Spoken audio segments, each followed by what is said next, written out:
I just reacted to this, folks, and this isn't traditional country. I'm going to put this in the Country Heart series. The lyrics got me going in this one, just so that you know. But if you're pure traditionalist, this wouldn't be for you. But I love Kacey Musgraves, and she's got some good country stuff, but her lyrics just put her in a very unique category.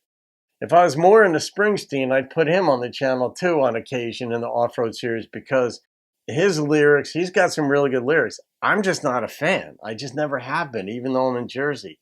I like Kacey though, so.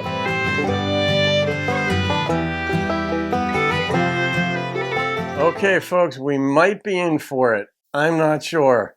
And Jeff Cather made a gift for me to do this. So Jeff, shout out to you, my friend. And when I read the email or the comments that you left in the request, it's got me intrigued. All right, now Kacey Musgraves, I love her lyricism, right? Now, a lot of what she does is not right for the channel, but some of what she does is extraordinarily right for the channel. And happy and sad. Now, we all have moments where we can depict our circumstances and our heart and whatever's going on that way. You know, your kid gets married. You're happy and you're sad. Like, it's okay. It's the start of a new era this way. You're happy. You prepared them for that, but you're sad that they're gone, you know? But Jeff said this, right, as a gift request. I think I may have said that. And so thank you again, Jeff. Jeff said, here are some facts you didn't cover in your other vids of Kacey. She's a 7-time Grammy winner. First female to win a Grammy in each of the 4 Grammy country categories. And her album Golden Hour won the Grammy for Album of the Year, not just for country, but for all genres. So there we go, little backstory on this. So we're going to find out, and so will Montauk Ed, what your musical tastes have to do on this, because you know he's going to be paying attention as well. It's not you. The glow of the party, the way that you've got me lit up inside. It's the song that they're playing, the words that you're saying. It's never felt so right. And I'm the kind of person who starts getting kind of nervous when I'm having the time of my life. That's a good observation. Is there a word for the way that I'm feeling tonight? Happy and sad at the same time. You got me smiling with tears in my eyes. I've never felt so high. No, I've never been this far off of the ground. And they say everything that goes up must come down. But I don't wanna come down. Everybody feels that. So is there a way to stop all this thinking? Just keep on drinking. 'Cause I don't wanna wake up where they're turning the lights on, and it turns out the joke's on me. 'Cause it feels so right.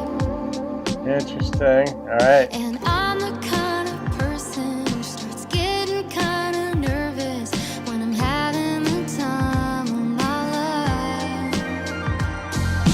Is there a word for the way that I'm feeling tonight? Happy and sad at the same time. You got me smiling with tears in my eyes. I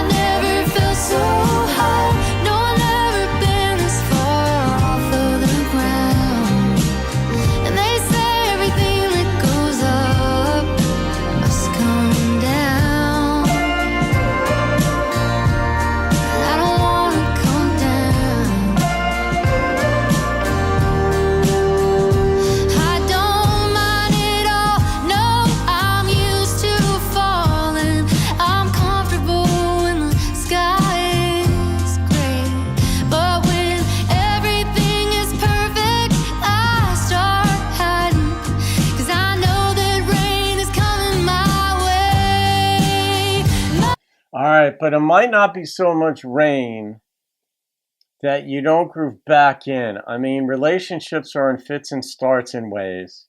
So even though it's going to rain, which, yeah, there are going to be some bad moments, questioning moments, doubting moments. Can we work through it? Can we talk through it? Can we talk about it? These kinds of things. You don't know if your partner's going to be willing, if they'll respond well, if you'll respond well, what you're going to find out. But you shoot for the stars in a certain way. It's better that something feels right and good at the beginning of a relationship than bad. Because if it's bad, you're not going to stay with it.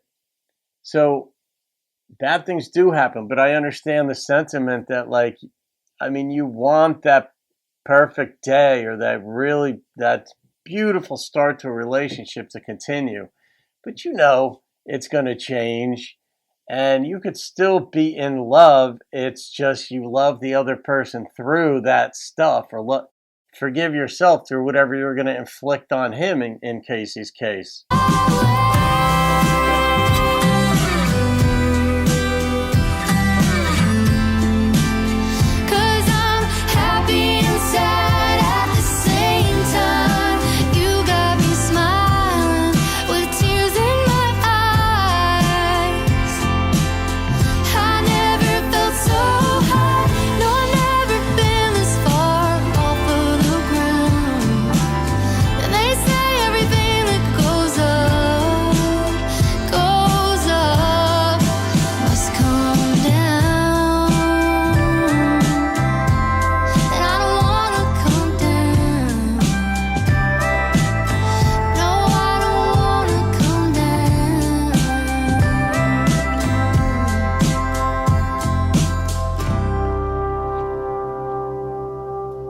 The thing about that is, all right, envision love or a relationship that's really beautiful. Like, let's say you go up 3 rungs of a ladder, and let's say it's 100 rungs, and you start out, you're up 3 rungs of a ladder, but you fall back 1. Now, when you go from 3, the third step, back to the second step, it feels like you're moving in retrograde, or you're moving backwards, right? But you're still higher than you were at the start. At the start, you were on the ground. You weren't on any rungs. Now you're on rung 2. So that's kind of like, all right, find your new balance where you're at, and then you keep trying to climb the ladder. That involves good experiences with another person, right? I don't mean a different person, but with that person. You're with another person, and you're each creating good experiences for one another. There's hopes, there's dreams, there's more rungs to climb. So, yeah, I mean, I get the point. Obviously, when you've been in bad relationships that didn't work out, you begin to question your own judgment. Like, my gosh, that's one of the beautiful things of the human brain, is that metacognition, in a sense, where we're aware of what we're doing in this world and whether it's working or not. So we can contemplate it from a broader perspective. And we begin to get afraid of our own judgment. We begin to question it, and that's proper. I mean, investors do that a lot. They're like, if I would just learn to do the opposite of what my instincts are, I'd be crushing it in the market, because you're aware of how you're showing up and what's going right or wrong. In relationships, though, you don't know whether you're the problem or if the other person's the problem. Maybe they had lipstick on a pig, so to speak, and they were showing their best side, and then boom, once you got close to them, they felt comfortable to show their bad side, so to speak. One of the benefits of divorce, and there aren't very many, I can tell you that, but one of the benefits of dating after you divorce is that you kind of you don't come out with your best foot all the time. You don't lead with your worst foot, but you're not shy about the things that you've got that would make you difficult to live with.